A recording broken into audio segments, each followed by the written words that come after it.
Hello everyone, apologies for slight technical problems there, but hopefully you can now hear me and see me. Good evening everyone, and thank you for joining us tonight. We are live streaming, so welcome to those joining us from New Zealand, Europe and across Australia. I'm delighted to welcome you to the 4th SheSails International Conference as part of World Sailing Steering the Course, which is the Global Women's Sailing Festival. This year is particularly special in this Olympic year as we celebrate the Olympic pathways. And tonight we've got some fantastic speakers talking about their journeys to the Olympics and after the Olympics as well. We have some amazing competitors, coaches and officials talking tonight. So it should be a great night. And in this Olympic year, we also have cause for celebration, as gender parity was achieved for the first time in the Games history, with an equal number of men and women competing across all sports, including within the Australian sailing team. Alistair will talk a bit more about that later. But before we get started, I would like to acknowledge the traditional custodians of the land from which we are hosting this webinar, the Wurundjeri people of the Kulin Nation, and pay my respects to elders past, present and emerging. I also extend my respect to the traditional custodians of the many lands from which you're all joining us from today, as well as to any Aboriginal and Torres Strait Islander people, and from other Indigenous cultures who might be watching this evening. It's now my pleasure to hand over to Alistair Murray to say a few words. Many of you know Alistair. He's the President of Australian Sailing, a role he's held for the past 2 years, having served on the Australian Sailing Board for the last 8 years. He's a strong advocate for getting more women in sailing, and he's also the chair of Roddenston and has contributed significantly to the sailing community for his involvement on many committees and boards for events such as Sail Melbourne, Sail America, the Volvo Ocean Race Stopover, and working with the Boating Industry Association of Victoria. Alistair, over to you. Thank you very much, Sue, and welcome everybody to the SheSails Conference. It's both a pleasure and an honour to welcome you all to this conference, which I'm looking forward to very much this evening. I love to see women doing well in all aspects of sailing, in fact, in all aspects of life, partly because my life is dominated by women, and I mean that in the nicest possible way. I'm married to a woman. My 3 children are all women. My grandchild is a young woman, 8 years old, and already started with tackers. Looking forward to watching her in her sailing career. When I started sailing in the 1960s, it was something boys did. I remember clearly that I sailed with and against very few girls in those days. And to go to the yacht clubs now and see, particularly at the youth level, with the younger people, an even split between girls and boys, it just does my heart good. It's really great. It's really great to see. Our Sailing 2032 strategic plan has a target of 50% female participation by 2032. Under my 2-year presidency, we've grown it from 30% to 34%, which doesn't sound much, but at this rate, i.e. a 2% growth and change in that ratio every year, we're on track by 2032 to see 50% participation by each, and that will be fantastic. For this to happen, sailing needs to have women in leadership positions. In the old days, you might have an image of a bunch of old guys in blue blazers in a smoke-filled boardroom in a yacht club somewhere in Sydney, no doubt, talking about having more women in sailing. That's never going to work. We need women involved, vitally involved in the administration of the sport. So I'm so proud of our board, the Australian Sailing Board, which comprises 4 women and 5 men. And I will be beyond thrilled if we achieve the result this week that I'm aiming for and expecting at our AGM, which is in 2 days, of electing our first ever female president and supported by a female vice president. And neither of them will be from Sydney or Melbourne, which will also be a first. So the tides are changing. Tonight, and also I would also mention that we have 7 general managers around Australia of the Australian sailing offices, and 6 of those 7 are women, which is really great. Tonight we're talking about the Olympics. I was thrilled to be in France for the first Olympics ever, where gender parity was reached across all sports. In fact, across all sports in the Australian team, that's the total Australian Olympic team, women won 72% of our gold medals and 60% of our total haul. So they showed us what they can do. We're thrilled to have some incredible female Olympians and officials with us tonight, sharing their experiences from Marseille. And in advance, I thank Pinar, Evie, Zoe and Brianna, who will be introduced to you in due course. Also, a very special welcome to my dear friends, Karyn Gojnich and Jenny Armstrong, both past Olympians, who continue to contribute to the sport by inspiring and promoting sailing to the next generation of women. We are eagerly anticipating hearing from Zoe Thomson and Nic Douglass joining us live from Barcelona to share their experience as part of the first ever Women's America's Cup. Zoe, you might know that I spent a lot of time with your mum and dad, Karen and Clive, and your brother Alex in the friends and family location at the Marseille Olympics. You've got a great family supporting you there. And Nic Douglass, words aren't necessary. You and I go a long way back, and congratulations on all you do for the promotion and marketing and communication of sailing. Thank you to everybody for being part of this SheSails Conference. We look forward to an exciting evening celebrating women in sailing and encouraging further participation in general. Personally, I can't wait to hear all of the great speakers. It's a terrific lineup. Thank you for everybody for participating. And with that, I'll hand you back to Sue to continue the program. Thank you very much.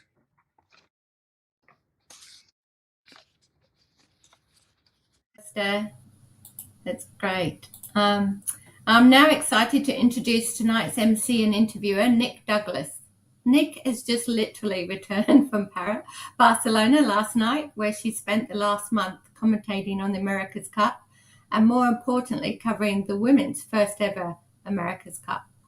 I can't wait to hear about her experience later on this evening when she talks to Zoe Thomson, as Alistair said, who is a member of the Andu Australia Women's America's Cup team in Spain. For those who don't know Nic is a highly regarded journalist, commentator and media personality. She's not only a voice in the sport of sailing, but she's also an incredible sailor herself, being a 3-time Open World Champion, Taysail sailor, and having won 2 Olympic level Grade 1 events in women's match racing. She also trained with the Australian Sailing Development Squad for the London 2012 Olympics. On top of that, she's also been crowned Australian national champion for over 10 times across various classes. Nic is deeply passionate about raising the profile of women in sailing, and she is one of our very own SheSails Ambassadors, and it's been an absolute pleasure to work with her over the last year. Nic has been fantastic in organising various events to showcase the incredible talent and achievements of women we have in our sport, including organising the Festival of Sails, Sydney to Hobart, Hamilton Island Race Week and the Sydney Boat Show, just to name but a few. Nic was also one of the commentators in Marseille this year, covering the sailing for the 2024 Paris Olympics, where she experienced the highs and lows of the competition with the competitors and officials and volunteers, from the amazing gold medal win of Matt Wern to the challenge of cancelled races due to no wind. Without further ado, I'll hand you over to Nic Douglass. Nic, take it away. Goodness gracious me, what an introduction. I thought it would be, hi, here's Nic Douglass. But thank you so much for those kind words, Sue. And thank you all for your patience. Sometimes we do have a few postponements in this sport, and I think we've learned to be quite versatile, which is super exciting. So on that, we're just waiting for Pinar to join the line, who was actually our principal race officer for the Olympic Games, which is pretty exciting. But I thought that I would run you over exactly what we can expect tonight. It's I guess, as both Al and Sue have mentioned, it's an incredible lineup of speakers. We do have Pınar Cozur, who was the Paris 2024 Principal Race Officer, the first ever female Principal Race Officer. We have Jenny Armstrong, who was Olympic champion in 2000 and a gold medalist at that time with Belinda Stoll. Brei Whitehead, or Brei as we love to call her, she was an Olympian in 2024. We'll have her fellow Olympians from this year, Zoe Thomson and Evie Haseldine as well. as Karyn Gojnich, who was an Olympian in 1988, one of our first female Olympic athletes that was female, along with Nikki Bethwaite, and she also was an Olympian in 2004 and 2008, which is incredibly special. Still just waiting for Pinar to jump into the call. I'll just double check where she is. We don't have her on the line yet, but I am super excited for the lineup. And as Sue mentioned, we have been so lucky this year to not only have an Olympic Games, but to have an America's Cup as well, and so many opportunities for females to look at pathways in the sport. I was on the ground at the Paris 2024 Olympics, and it was an incredibly challenging regatta, not only from the athletes who we'll hear from very, very shortly, but also for the race committee, as well as the jury, as well as it can be said. And I think there's probably a lot of volunteers watching this evening as well who are taking part in our sport. And a special shout out as well to all of the men, such as Al, who has joined us already, and our supporters who are helping to push women forward. But without further ado, I have Pinar on the line. Pinar, it's so nice to have you joining us this evening. Thank you so much for taking the time. Well, thank you very much for having me. It's such a pleasure to be with the women from down under, I would say, because it's for me morning in Europe, in Istanbul, Turkey. Indeed, I can see. How are you all doing? I can see the sun shining onto your face there. It's a little bit different to our evening glow that we have here. But I mean, the Olympics is on everyone's radar, and that will be our focus for this evening. But Pinar, let's go back a few steps and talk to everybody about where your love for sailing started. Well, I was lucky because I was born in Istanbul at the Fenerbahçe district, which is by the sea. So, I mean, we always had a boat. I don't really recall when I began to swim. So, as a family, we were always involved in sailing. But regarding racing, I didn't know about it much because my family didn't belong to any club, etc. But when my high school friend and still my best friend took me to Istanbul Sailing Club, that's where all the story began. So my first boat was a cadet, and then after a year I was in the 470 team, and for 7 years I was with the national team, going to the Europeans, Worlds, other international events, the Mediterranean Games, Balkans, and becoming a national champion quite a lot of times and winning the Balkan Championship. And then afterwards, it went on with other classes like Pirate, which is a European double-handed class, Dragon class, sports boat, and keel boats. And right now, I'm still racing in Dragon and also with a FAR 40.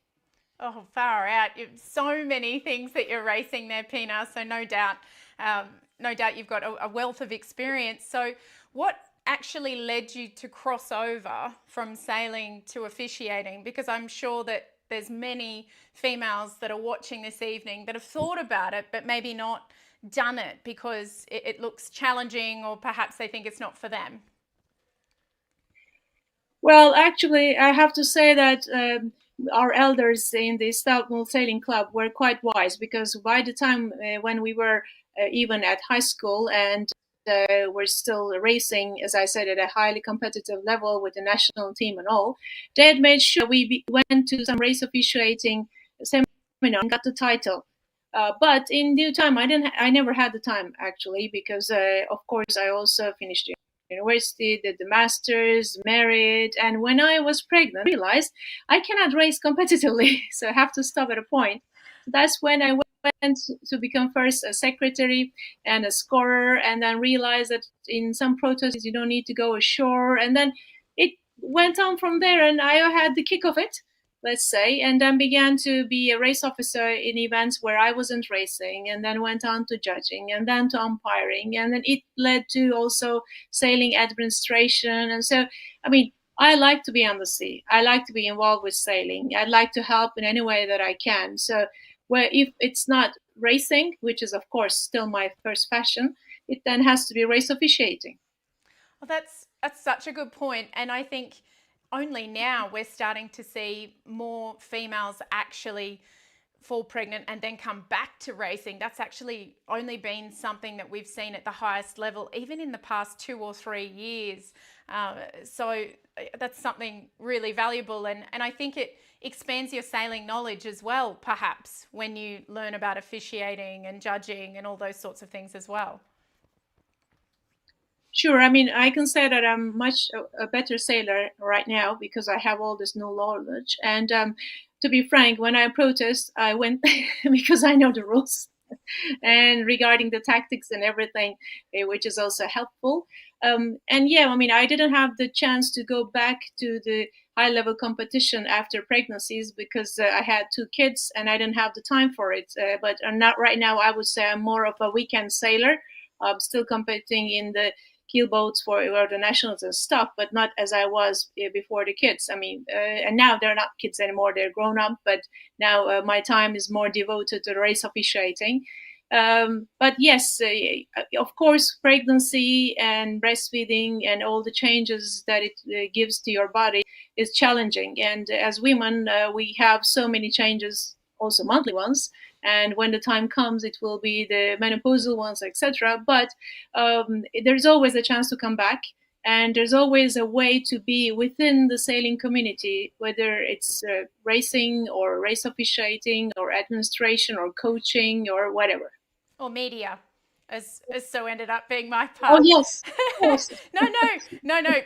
But there are so many other ways that we can be involved, and that's the way that I found my path. And I was really lucky that I had a lot of mentors, and I'm guessing that you were the same.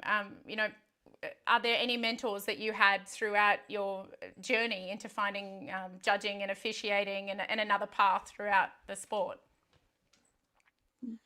Well, first of all, yes, you're so right, because it's crucial to have sailors in media, because they would know what to look at, how to comment, what to ask. And we all have had locally or international a lot of media people who knew nothing about sailing, and then you have to begin to explain from scratch. And we have to admit that most of the classes that we're racing with right now is not easy to explain even to sailors. So how can we do that for non-sailors? Well, regarding mentors, I am the first, let's say, I'm the first in my club and in my country to have the first women classes. So before, we always had women races from the beginning of the Turkish Republic, but even before. But there was never women classes. So I began to grow up and to sail with women and men together. And so, I mean, I didn't actually look up to a certain mentor, because I'm so happy about that. To be frank, it had inequality in my country or in my club or in my city, etc. So it was quite normal to have also women race officers, to have women administrators and stuff. Therefore, it began gradual. Of course, I learned a lot from all the people that have done this job beforehand, and I deeply admire all their input into sailing in general. But I cannot really name 1 or 2 mentors. But I can say that, I mean, as a Turk, and I'm pretty sure down under you also know the name Atatürk, who is the founder of the Turkish Republic, we've been given from heads-on equality rights. So it's been always normal to be together with the men. Indeed, and I grew up that way as well. I didn't know the difference until I went to university, essentially, because, I mean, I was one female, and that's why I got called Sailor Girl, because I was the only girl at my yacht club. There was no female shower or toilet to start with, so I understand, there being no difference as such, but there are differences, I guess, as you mentioned, and finding your way through is can be challenging. So, what would you suggest to encourage more women to have a go at, being involved with judging, or perhaps even being a principal race officer? And again, congratulations on being the first, because now you've paved the way. Thank you very much. I mean, first of all, of course, I'm super honored, but I also have to emphasize everywhere that it's not important that I'm the first woman, because it doesn't matter whether you're a woman or man. It's a job that you have to do, and you have to balance between the non-sailing requests and delivering a good service to the athletes. And if you are up to that job with your level of expertise, etc. It doesn't matter whether you're a man or a woman. But I do, of course, all through my life have been the first woman in a lot of things, and I know the pressure, and I'm trying personally to open up the door for all my women colleagues, and I know that I'm being recognized, and I have to be much minimum double than all my men colleagues. Well, what women could do, I would say, is first of all, let's not think of women and men. Let's first make sure that we are qualified for the role, and then we have to ask for it. It's not going to be given to us. I mean, I have said that I have been lucky in my club and the country, but I have to say, for example, also here in Turkey, when you come to the senior level, so if it's after the Olympics and you're dealing with boats which are owned by people, well, 90% of the keel boats are owned by men.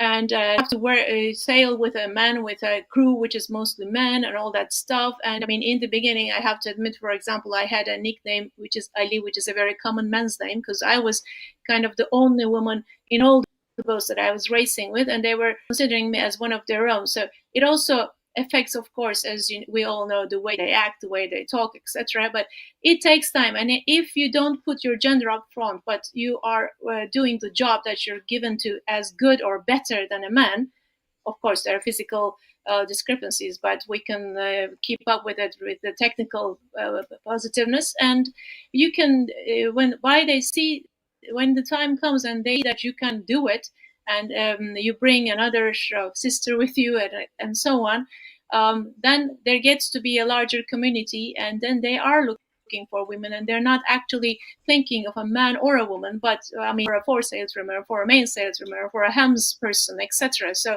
it grows gradually. So I think that, I mean, we have to be ready, we have to be there, we have to push, and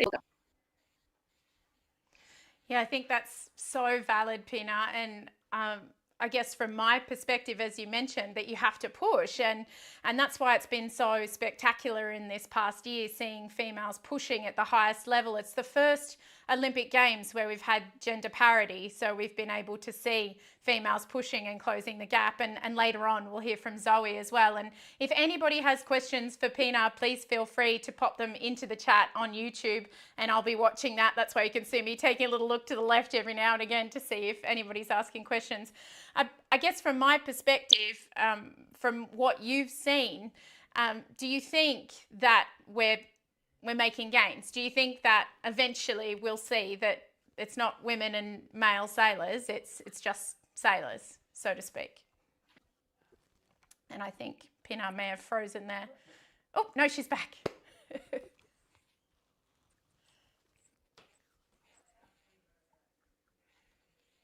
I think I lost you for a second. So could you repeat your question? I can, absolutely. I said, do you think we're making gains, given that we're now at gender parity at the Olympic Games? Do you think we're getting towards that being a natural thing? Do you think we are moving towards where it won't be about being men and women, but being sailors? Yeah, I think we made the right move, because if you look at the time it takes for a women's sailor or a men's sailor to compete in the same racing area, it doesn't matter much, or the speeds, or I mean, for example, in the 470 class, we got to a mixed class, and again, we're seeing the speeds more of that were perhaps previously for a full male crew, but not for a women crew. So I think what we have had as gender equality regarding the sailors part was a natural one. So this is something that has happened gradually. I mean, if you also look at the numbers worldwide, the numbers of the girls and the boys are equal. I mean, when it's something comes up when you're in adolescence, whether it's cultural or, I mean, it's physical changes whatsoever, that we lose most of the girls. So I think that's a good move. And I think that in the beginning, it's crucial to have some sort of percentage for women, because, as I said, we have to push. But we also have to make sure that we have the numbers there in order to push. So true, Pinar, again. And I guess looking at pushing, it wasn't an easy Olympic Games. It was incredibly challenging. We all saw a lot of really difficult calls, and I'm getting a few questions coming through about, you know, what would be your advice, given that you've dealt with some really tough situations, on encouraging someone who's a regional officer to making the step to being a national or an international race officer, where they're going to have some exceptional responsibilities?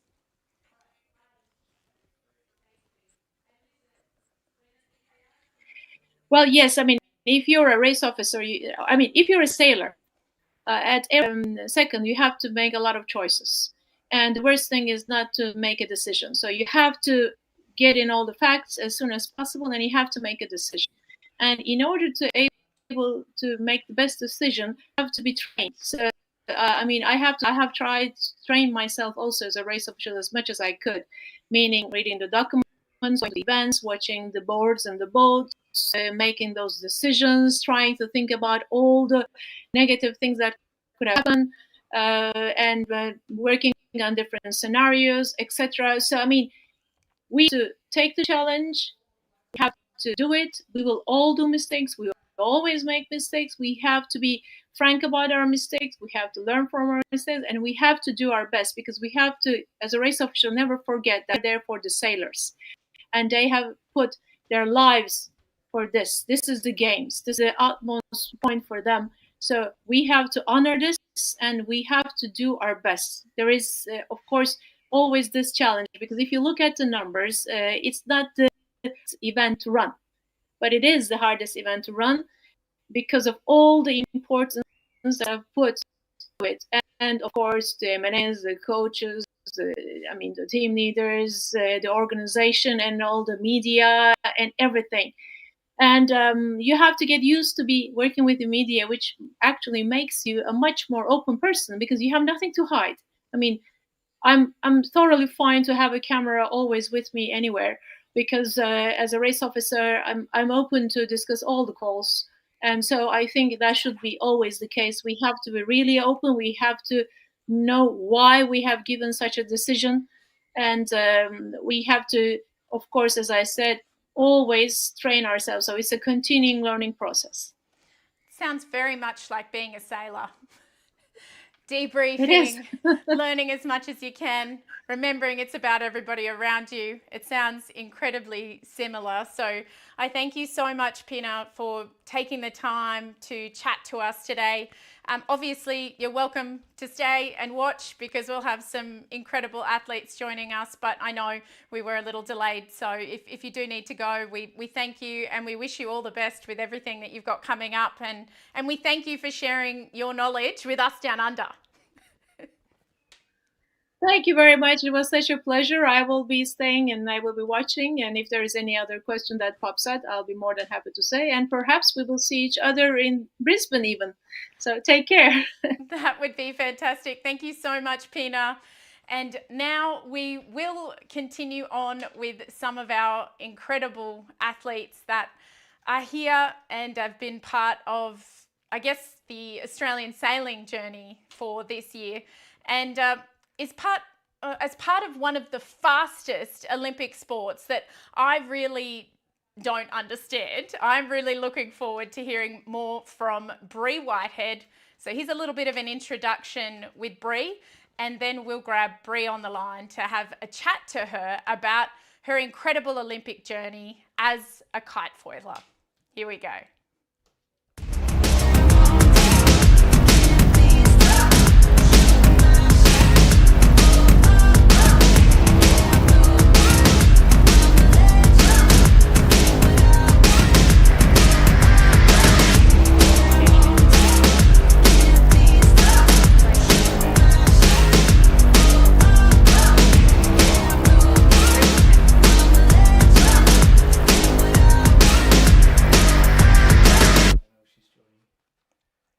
Oh, excellent watching there with the incredible Brei Whitehead.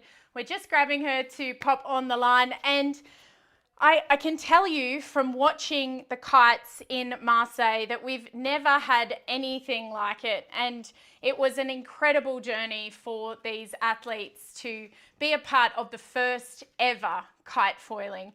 Now, I can tell you that they left off the beach. They were essentially immersed in 12,000 spectators, which was just incredible.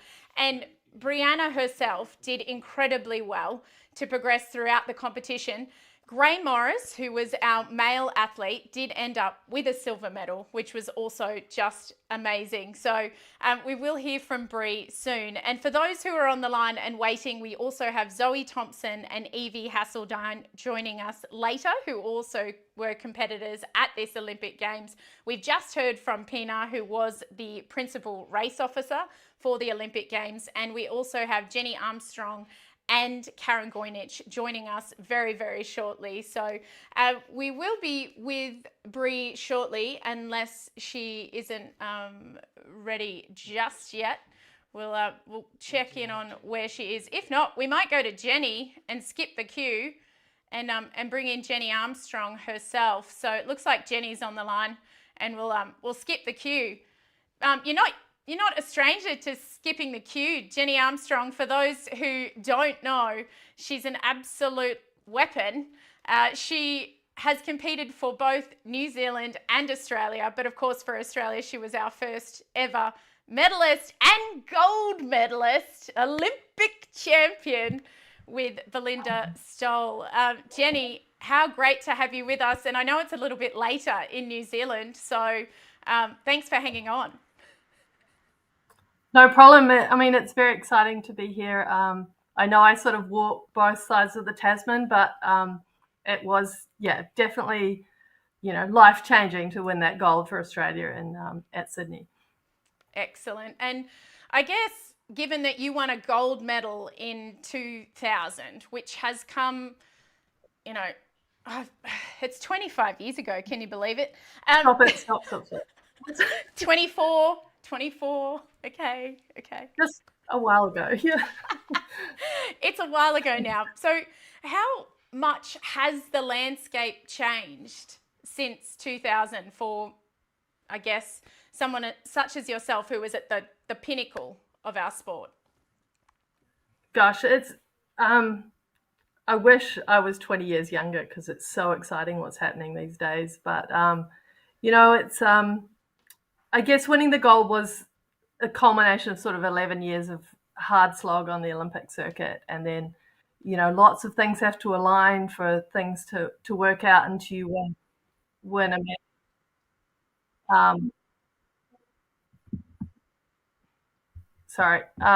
So it was, but I guess the most exciting thing for me was to do the work and then put the performance down on the day. And that's probably what I'm most proud of. The fact that we were the first to win was actually probably something that other people noticed more than Belinda and I, but certainly it was something that we didn't want to be the last. And it's very exciting to see these Australian Olympians and New Zealand come through and do awesome things in sailing. Well, for us, it's very special. And there are many of us watching this evening that have never come close to winning a gold medal, let alone going to the Olympics. So you'll just have to deal with the fact that you will be remembered as the first. So, it's something seriously special to win a medal. But what inspired you then to move on into your role, which many may not know, is being the women's sailing manager for Yachting New Zealand? It's pretty cool. There's a title for women's sailing manager. Perhaps also not good, because you don't want there to be a difference, but it's still amazing. Yeah, I guess it's a long way from, I've only had this role for the last 3 years, so there's been a bit of space in between. And I thought I might just mention that since I retired from Olympic sailing, I have only worked in the sailing industry firstly with a charter yacht company, and then moving to Vancouver, worked with a yacht broker, and then moved back to New Zealand and did some coaching. So it's kind of a natural progression as a sailor to move into coaching, because it's a similar lifestyle and similar. You're just trying to be as good as you can be as a sailor, and then trying to help people be as good as they can be as sailors themselves. So that's probably what inspired me to get back into it. But I guess at the base of it all is I just love sailing, and I have that passion for sailing, and I think it's the best fun you can have in the world, and I'm sure everyone here will agree with that. That's a good audience.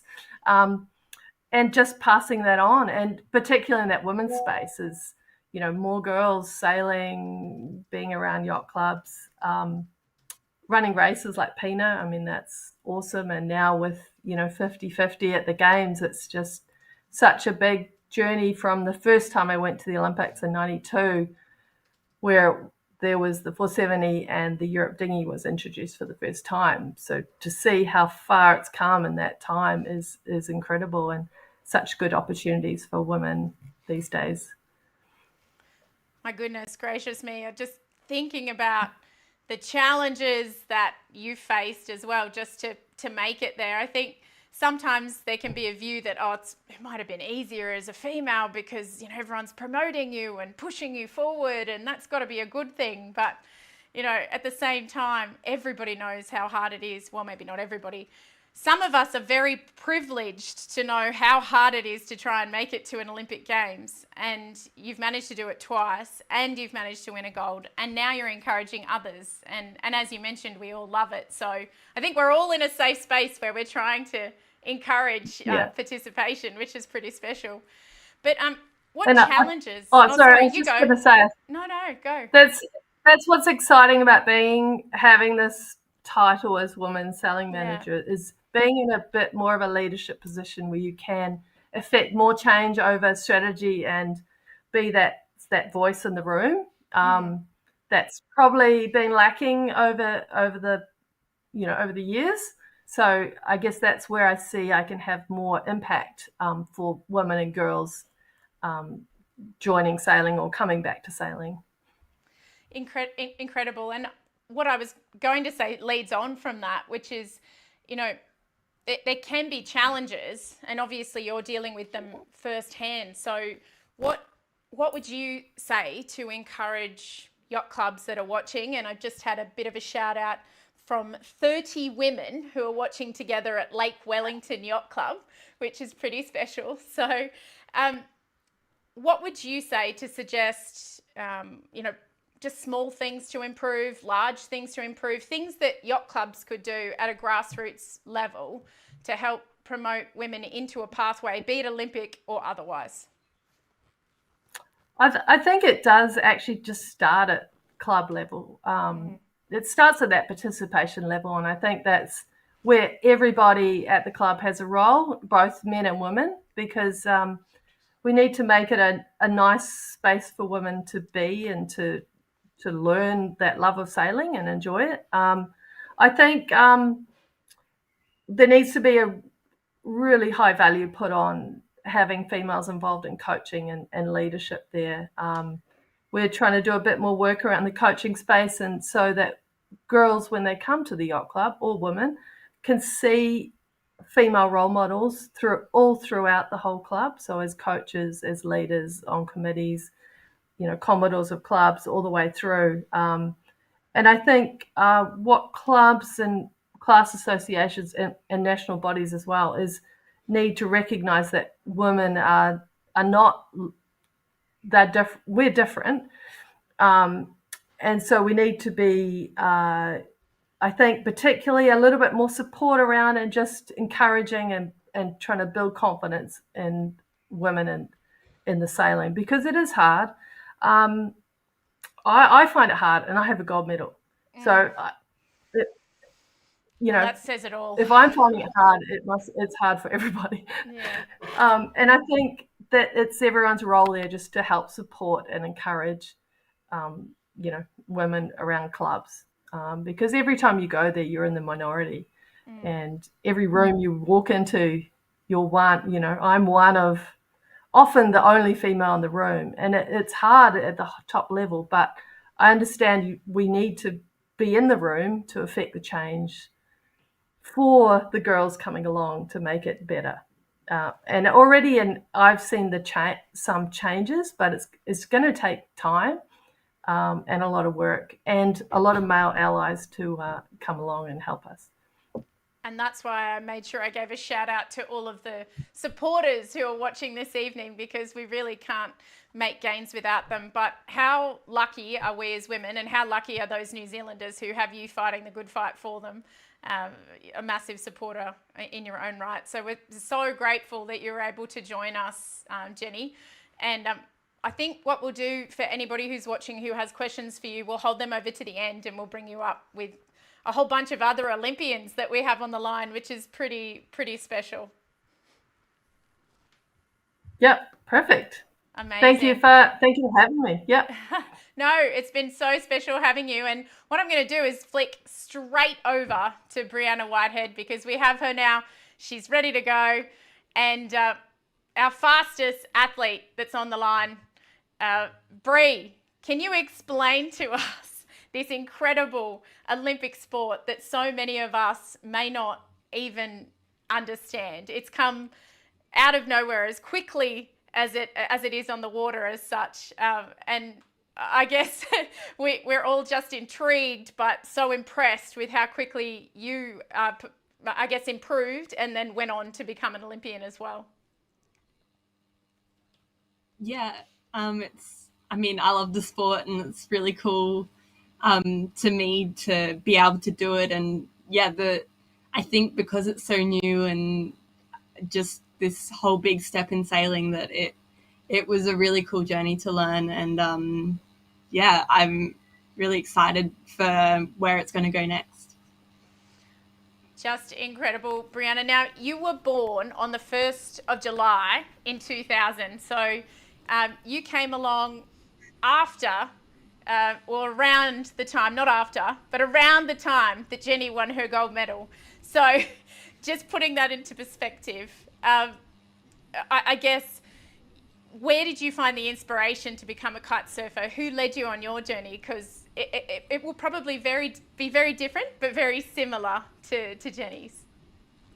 Yeah, well, I guess I grew up sailing, and I grew up on the sailing pathway that's been set up, I guess, to get to the Olympics. So with the junior classes, spent a fair bit of time in the 29er towards teenage years. And then I was sort of like, where do I go next? I'm in a regional town. It's pretty hard to find a consistent crew, and sort of, I really wanted to go fast. So yeah, I saw kiting, and my brother had just started kiting, and the foiling was just picking up, and I didn't look back once I started learning, and just got addicted to that feeling of foiling. Oh, so incredibly special, Brei. And I know that your brother also foils, Scott, and you mentioned your father as well. So, I mean, what is it like competing alongside, against, around your family? I've done the same thing too, and I absolutely love it, and I wouldn't change it for the world. But does it egg you on? Does it push you forward? What's it like sharing that with your family? Yeah, I think the dynamics changed through the years, and as my brother and I have got older, and sort of from going from really competitive, we just want to race each other, to sort of working together. So, I mean, I really like working with my family, and I think it's made me a better sailor, and it means that I can always have someone on the water to train with if I really need them. And yeah, my brother definitely helped me with that last little bit getting to the games. I brought him over to Europe and got him training with me. So yeah, I think it's been beneficial to me. And if you're anything like me, Brei, they're your biggest advocates, if that makes sense. So for me, I never knew there was a difference, because my dad just, I just sailed with him, and there was no difference, and off we went, and that was something that was really valuable to me, even though I was in a country town and grew up through non-traditional pathways and all that sort of thing. I mean, in a way, having that support network is incredibly valuable, and that's why I think it's really important to encourage all the men that are watching, or you know, any of the dads watching, to really push girls forward in the sport. It's an incredible opportunity and way to, I guess, turn someone over to the sport for life. Yeah, for sure. And it's not just, my dad's been such a big support, but all the local kiters and everyone that's on the water at the same time, like we all love the sport for a reason. And I think, yeah, they're all just as hyped as I am to be out there. So I think it's the whole environment that you're in. 100%. And then, Brei, you also have a degree in mechanical engineering. And something that I'm noticing more and more with women coming through in the sport is that they have a secondary ability, be it, you know, navigation or sailmaking, or, you know, mechatronics, or all these incredible sideline skills. But I guess it's also a career. How does it help you with your kiting? But how does it also mean that you don't have to put all your eggs in one basket as an athlete? Yeah, so there was a period I'd finished school and I was, what do I do? Do I go to uni? And kiting hadn't become Olympic at that point. So I'd sort of started down the path of, I'm going to get a career, and engineering seemed like the way to go. I was really interested in how things worked, and I think sailing really, I guess, ignited that interest to start with. So I think it's just that I went down that path, and then sailing became Olympic. So then I was juggling kiting and uni, and I think it's been cool to have a bit of an influence of getting to design my board and that side of things a little bit. So it's fun having that other perspective to the sport that I'm doing. It happens to the best of us when an Olympic pathway sort of falls in front of you. But for those who are watching who are sailing more traditional boats, how is it similar? How is it not similar? You know, why should we all fall in love with kiting? Because I see it as being a really accessible way for more to get involved with our sport. But what is it for you? Oh, for sure. I think falling in love with it, you've just got to get out there, and the first time you foil and properly foil, that's it. But I think there's other sides to it. It's still got so much of the racing, and everything just happens so fast that you've got to be totally on top of what's going on and what's happening on the course, tactics and strategy. It's all there. So it's all just, it's still sailing in every way. It's just that we're doing it really fast, and you've got to learn a new skill to get back to racing. Yeah. And I guess with all of the crossing over as well, that's the hardest thing, I think, for people to understand, is the length of your rigging as such. Like, your mast is so extended. How does it work? I mean, you're still following mostly the same rules, the basic rules of windward leeward and all that sort of thing. It's just that you've got a bit of distance to judge. It's the same as if you were on a really big boat, or as you learn, you sort of get better at understanding all those sorts of things. And so, yeah, I think you learn how to race as you progress through learning how to kite and how to foil. Incredible. So for anybody who's watching, if they want to get into foiling, if they want to make that step, what would you suggest to them? I'd say learn how to kite, because that takes a little bit to start with, and then just accept the challenge of learning how to foil. You're not going to get it first go, but I found it really rewarding learning, and find some people that can help you. Ask for some help, ask for some tips. It's a pretty daunting thing with all the tech and info out there. I think just go at your pace and just give it a shot. Go at your pace or my pace? Which go at your pace, as in Oh no, now I'm stuck. Your own pace. Your own pace. Because what's your top speed on a foil, Brei? I've crashed at 40 knots, my watch has told me, but I don't tend to check how fast I'm going very often.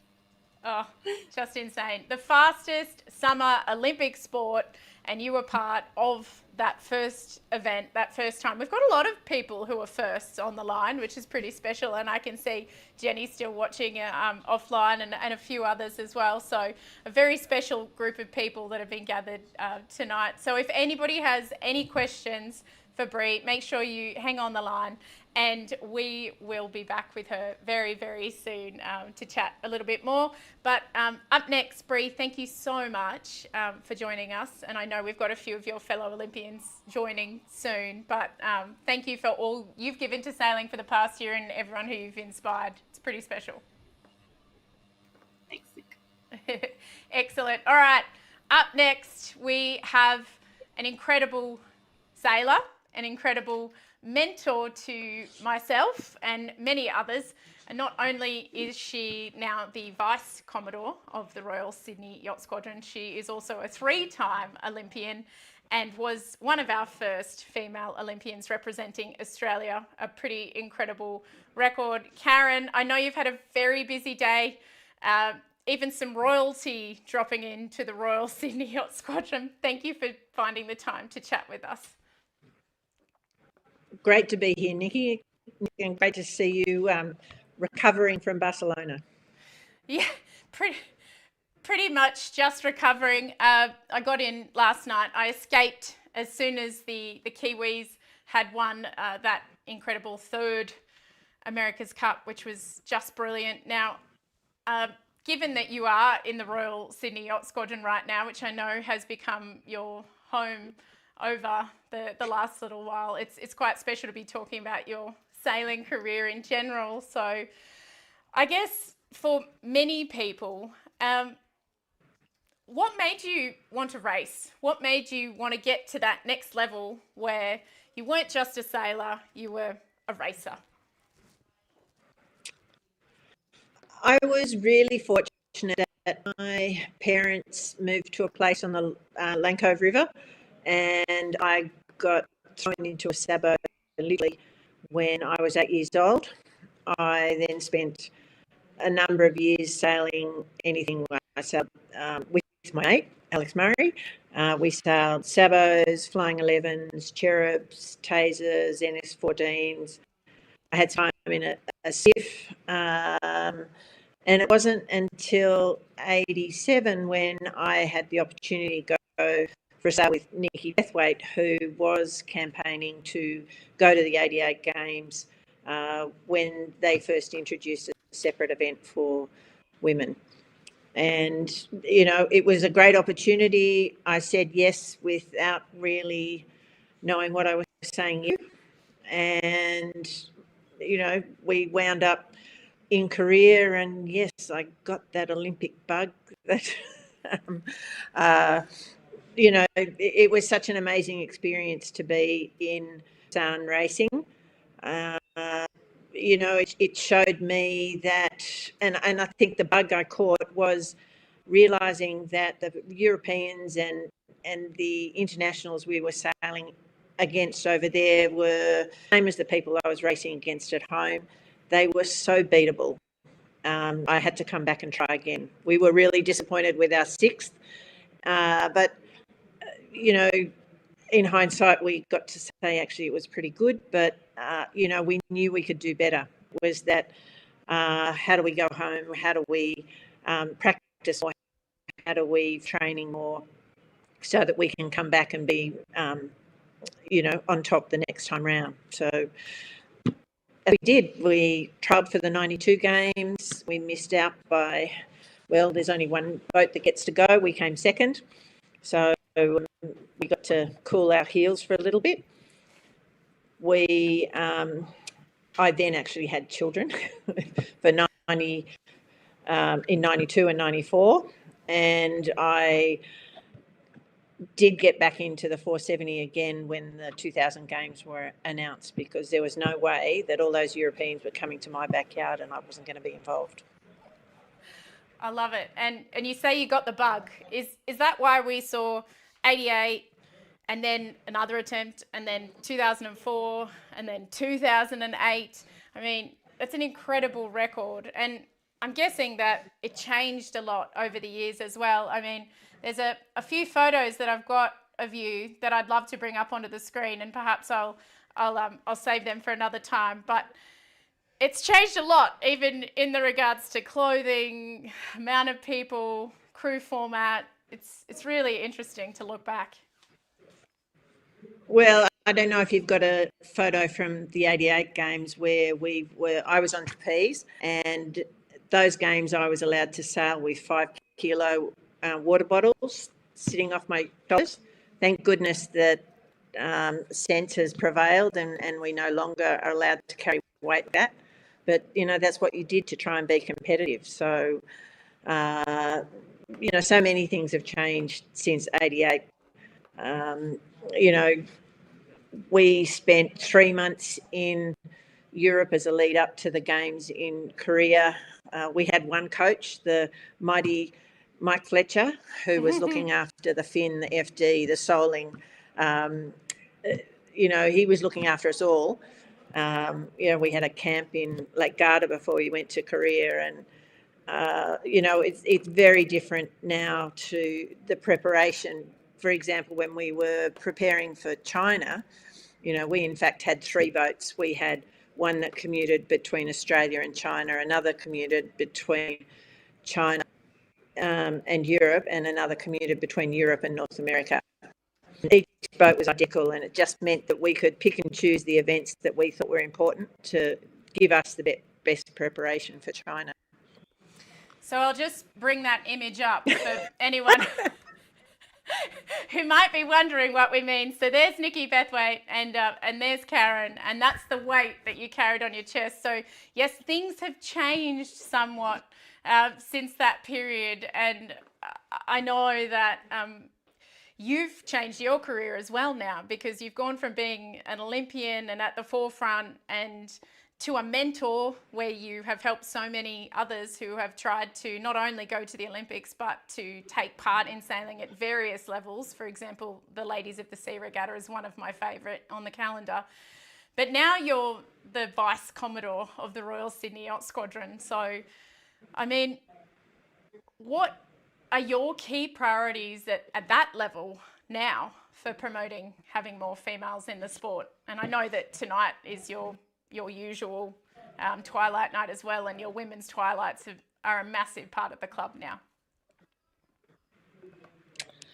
Yes, our female sailing is growing here. But I have to say, as a Vice Commodore, and our whole board, our priority is to get everyone into sailing, across all the different cohorts.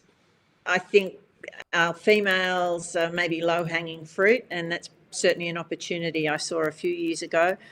One of the things that I think has worked well is creating an environment being supportive for females coming into sailing. So we have females teaching females, and I think, as Jenny said earlier, you can't be what you can't see. And we certainly have had a huge success probably over the last 6 or 7 years now, with ladies coming and doing our introductory keelboat courses, then joining us for our twilighting. And really the success to me has been watching some of these ladies in the last few years actually go on to become boat owners. And now they're taking on graduates out of our keelboat program. And, it is really rewarding to see that cycle happening. I know when I go downstairs after this, room downstairs is going to be buzzing. It's one of our biggest nights of the week, and it's really exciting. It's super incredible to think how far it's come, perhaps from, and I've just got to bring it up again, from this moment for women in sailing. I mean, it's also becoming more attractive, I think, because it doesn't have to be the ugly sport. You don't have to be a racer. You don't have to, go and be on the bow getting absolutely hammered. You can do other jobs that don't necessarily always go to the women. And so I guess from your perspective, how do you see the sport continuing to change? How would you like to see it change, including seeing more female boat owners? I think one of the things that our sport's got going for us is there's so many ways to enjoy it. I've been doing some cruising the last few years with my sister. She's got a cat. Both our partners, they're not that big on the boats, so we leave them at home, and we have a great week without them. But that said too, I love racing my J70. One Design racing is really what I enjoy, and that's not going to change. But I also really enjoy doing our twilight sailing here, and there's just so many different ways to enjoy our sport, and I don't think we want to change that, but we have to look at ways to introduce those pathways to people. Encourage them. It's all right to sail out of the heads and turn left. I actually haven't done that much offshore racing, but I can see why some people might be to do it. I personally like a shower at the end of the day, but everyone's different, and I think we should embrace that diversity across our sport. Indeed. And I think what's really special for me, as you said, you can enjoy it in so many different ways. You can enjoy it with family, you can enjoy it with friends, you can go on your own if you really want to. And some of my favourite childhood memories were having that freedom to be able to go and, sail my Manly Junior wherever. But I guess for you, and reflecting on your Olympic and sailing career, what are the most valuable lessons that you've learned that you would pass on to females now, or perhaps your younger self, on ways to move forward? Tough question. There's probably two things that there's two things that come to mind, and the first, I think, is we all need to remember we're in charge of our own destiny. We see a proliferation of coaches out on the water these days, but at the end of the day, the decision making stops with you. So you need to embrace what you want to do. You need to work out how you're going to do it, and just be responsible for where you're going to go. And then the other thing I would say is just take every opportunity. If something's presented to you, just say yes. Don't think too hard about where you're going to be or the risks you might be taking. Just say yes. And I've been in many positions, even being asked to join the board here at the squadron. I needed to say yes, because it'd been 10 years before somebody else would be asked. And I'm just loving the opportunity. I'm meeting so many different people from different walks of life. It's a really enriching experience, and I'd never have thought while I was sailing, in 2004 and 2008, that I would be involved with the club at a board level. But it's just the way my career's headed, and I've got no regrets. I'm really enjoying it. Not sure how it's going to go when, if and when I get elected to become board, but take each day as it comes. 100%. And aren't we lucky that you've continued in the way that you have continued? So thank you so much, Karyn, for joining us tonight. We'll probably get you to hang on the line so we can bring you in a little bit later. And I'll go to the next guest, who hasn't been afraid to say yes. In fact, she has asked to go to the next level. I'll bring her on the screen right now. Evie Haseldine, her first Olympics this year. What we're going to do is watch a little video with Evie, and then we'll have a chat. Here we go.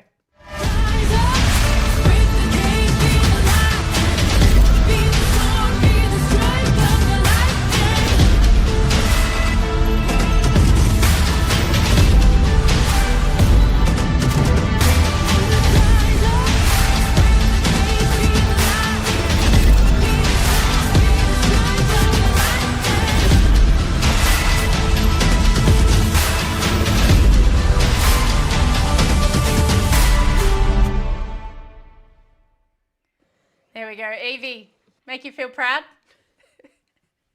Yeah, it does. It's actually almost emotional watching that back again. So yeah, this is a great video. Whoever put that together.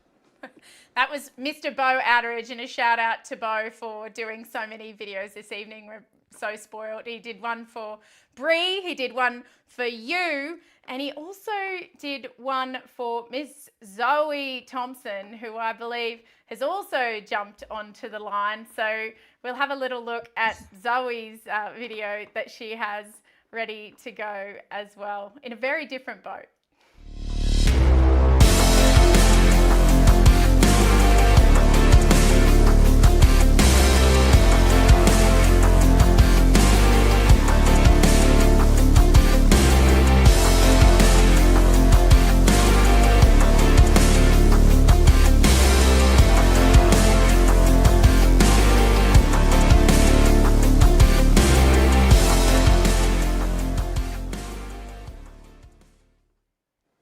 There we have it. Two incredible Olympians, two very different journeys.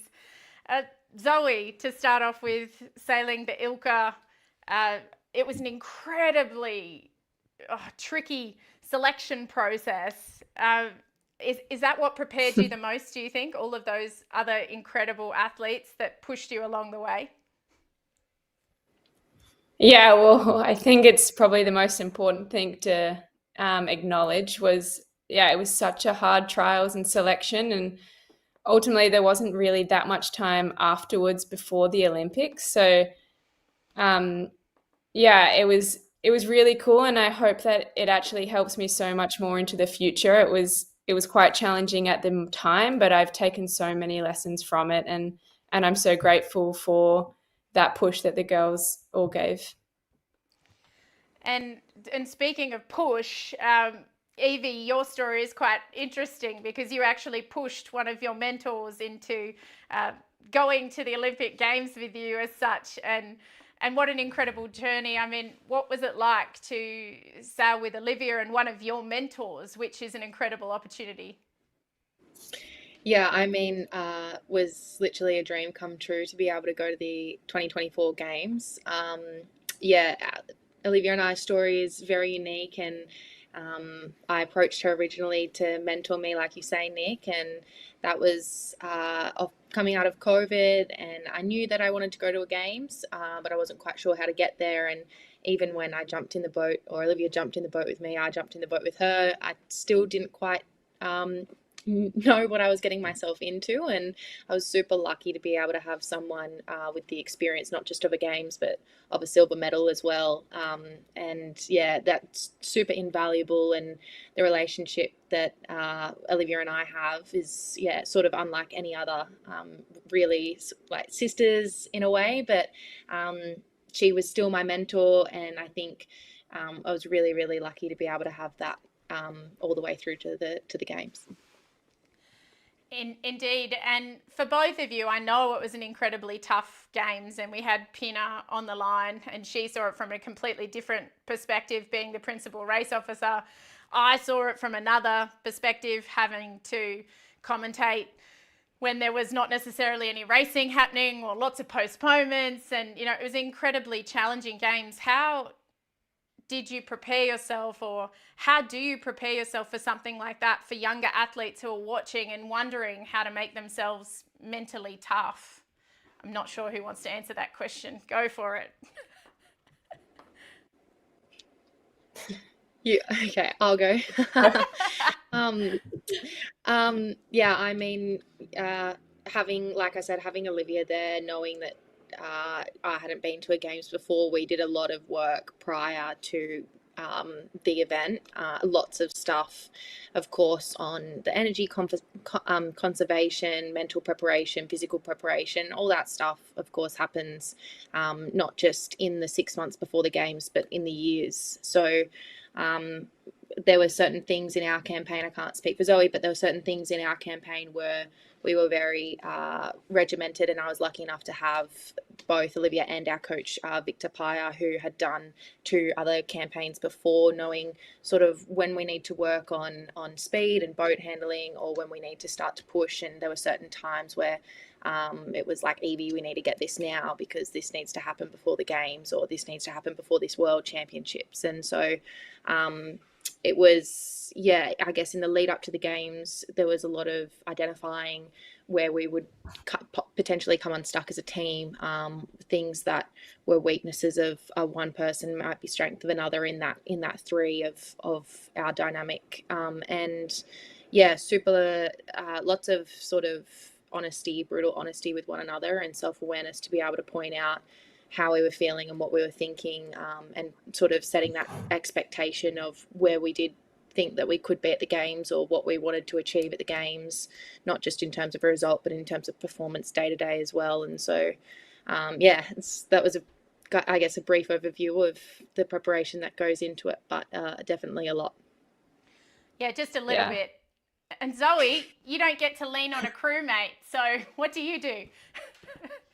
Yeah, well, I mean, yeah, even just hearing Evie there, and probably also in reflection of the games, it was, I would say, maybe a cliche or a phrase that sticks with me is probably just expect the unexpected. It was the most dynamic event I've ever been a part of, like everything from the changing of schedules, changing of courses. So that really just meant that you had to be so adaptable and have a really strong mindset of being able to roll with it. I believe that anyone who came to each start line with fresh eyes, ready to take on each race, were the people that now have the medals around their neck. And it's such a good lesson to take forward. And yeah, as Evie mentioned, you tried to prepare for the pressure that you'd feel, and you really truly only understand how you as an individual respond to pressure once you've felt each experience. So there's just so many lessons, and there's so many tools to take forward to try and train under that same pressure, or recreate the same sort of situations and move forward in that way. Wow. It sounds like you've learned more than a few Olympic Games worth in your one Olympic Games, Zoe. And perhaps also off the back of the recent Women's America's Cup as well, which we'll talk a little bit more about in a minute. But I guess for both of you, given you've now experienced the pinnacle of one design racing, so to speak, I mean, what would you tell younger athletes that are looking to take that next level, like yourself, Evie, like chasing down a mentor, or, you know, pushing so hard against training partners that it's so difficult to pick who goes to the games? Or, you know, what is it? Dedication? Is it talent? Is it a combination? Is it drive? What do younger athletes need to actually go that step? Yeah, I was definitely very determined and driven as a young athlete. But I guess anyone can keep asking questions, and that was something that Victor, my coach, really promoted even during the campaign, to keep asking hard questions, always looking for the improvement. Even when you think that you're getting closer to the top of the fleet, like we did at The Hague, you get a totally different set of conditions, or the fleet starts to develop again, and you need to seek more development in what you're doing. And I guess that's always like never settling for less. And that's really the amazing thing about Olympic sailing, is I think that because we're at the pinnacle of the sport, similar to the America's Cup, is that everyone is pushing so hard at the top level that there's continuous improvement within the fleet as well. So I guess for the young athletes, you never, and even for everyone in the sport, all women and all men in the sport, sailing's a sport where you never stop learning. And so that's what's really, really cool about it. And yeah, my advice would be to never stop asking questions. Yeah, such good advice, Evie. And I know that you've probably got some thoughts too, Zoe.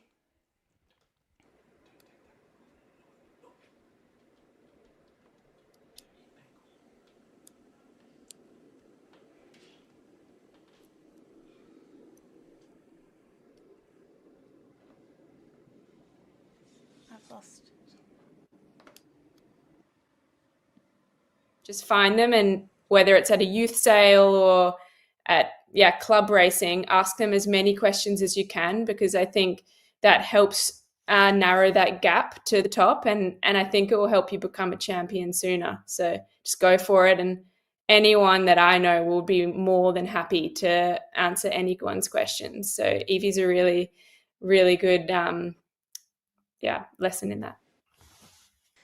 For sure. And I guess, Evie, when you're looking ahead, Zoe, when you're looking ahead, do you want to go again? Do you want to go to the games again?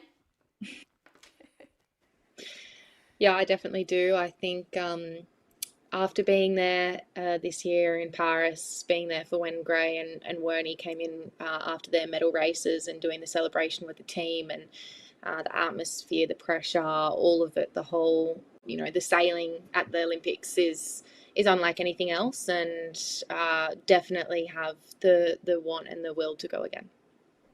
Oh, goodness gracious me, to have that drive, and I'm sure there are some people on the line who've had that drive before. And Zoe, what about yourself? Yeah, I'm definitely. Oh, sorry. No, go for it, Zoe. Yeah, I'm nice hat. Definitely planning to go again. Yeah, I'm actually in Holland, and for some reason the sun's come out whilst I'm doing this, so I'm trying to shift across to get out of the sun. But yeah, I'm planning to go for 2028 and take everything forward. But in the short term, I just want to reconnect with the sport a bit. So I'm going to do the 505 World Championships in Adelaide, and I'd love to get on these new one design foiling switches. So just things like that this summer, and enjoy being from WA, and yeah, then I'll be full steam. Absolutely incredible. And so what I'm going to do now, Zoe, is we're going to have a little bit of a look at the Andu Team Australia campaign, because it would be remiss to not talk about it, given that we had so much fun in the last few months, so to speak. And it's a new pathway for women, the first ever Puig Women's America's Cup. Here's a look at Andu Team Australia.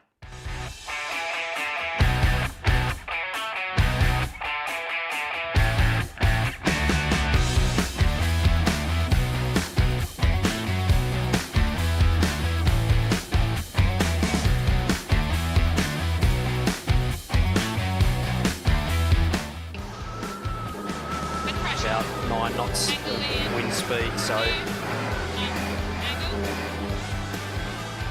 ice conditions slowly filling in across the course of Andu Team Australia in race 2 of Group B in the Puig Women's America's Cup. They have done a cracker of a job in challenging weather.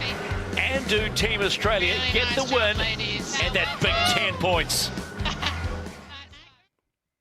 So that was some of the more positive moments, though, and it was an incredibly tough campaign. Talk to me a little bit about competing and even the selection process. And so I don't want to lose Evie, because I know that she also went through the selection process. It was incredibly tough, and then you were there in Barcelona watching what went on. And I mean, what did you learn from that you can potentially take back to an Olympic career?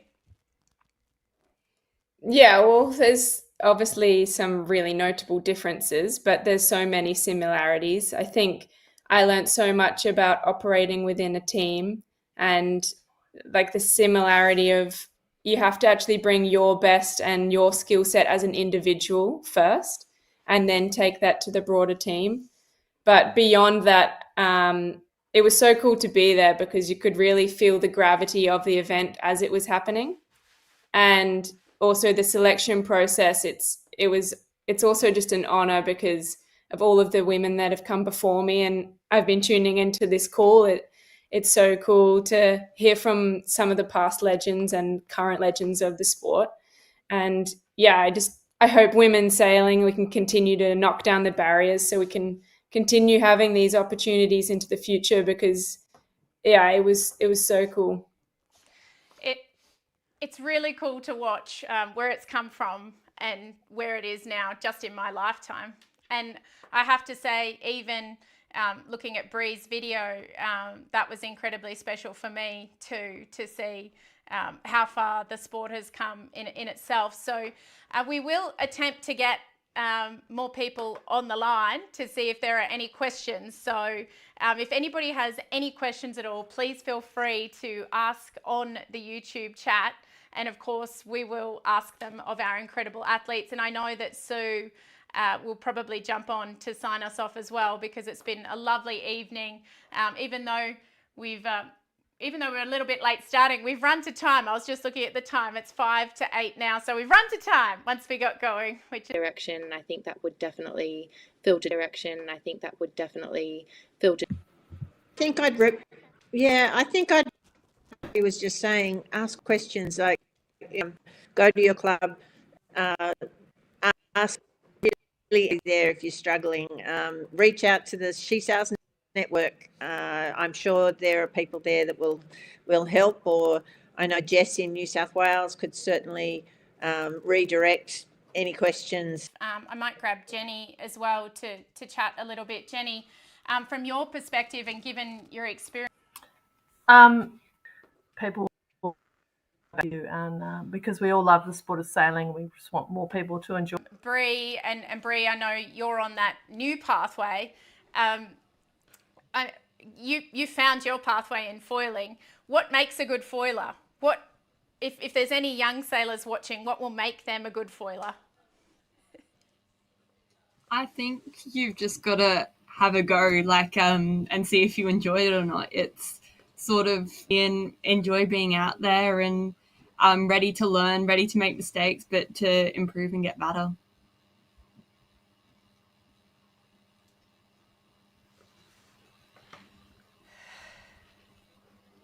Yeah, incredible, Brei, and it's been so great to have you all. So we'll say goodbye to all of our incredible athletes, and thank you so much for being here with us. If you do have any other questions at all, remember that you can get in touch with us, get in touch with SheSails, jump onto the social channels, and I'm sure that any of the athletes or now ball members, I think everyone's been an athlete at some point, so I don't feel bad saying athletes. Thank you to Al Murray also for being here to introduce the conference, and also to Sue Phillips. I know Sue will jump on to say a few words, but I guess this is good evening to our athletes now. But for all those watching, as I mentioned, share the stream, share to your friends, share to your club. And if there's any women that you know that might want to go sailing, take them sailing. That's the easiest way to get more women involved, is actually just to say to them, hey, why don't you come and have a go, and make it easy. So I'll now switch over to Sue Phillips, and she will close out the conference. Thank you so much, everybody, for having me. I'm looking forward to a little bit of time at home and a fantastic summer of sailing.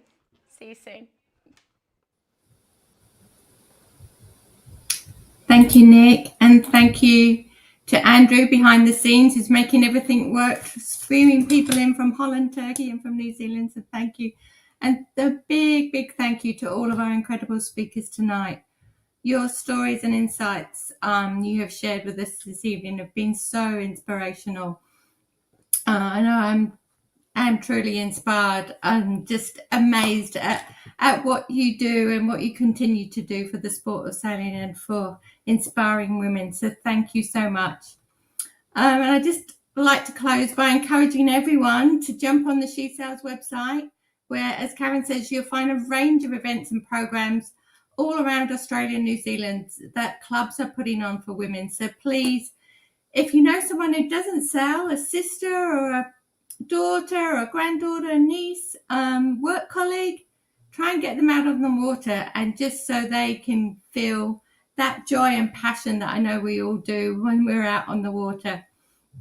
And even if they don't want to go out in the water, maybe encourage them to volunteer at the club, or if they're experienced sailors, take the next step in their sailing journey and become an instructor. Encourage them. We all need a little bit of encouragement and just a boost to our confidence to say, actually, you would make a great race official or a great person on the committee at the club. So if everyone can go out and continue to grow this amazing SheSails community and share the love of the sport we all hold so dear. So just to say thank you, And thank you to Alistair, and thank you to everyone for joining us tonight, and look forward to seeing you all on the water.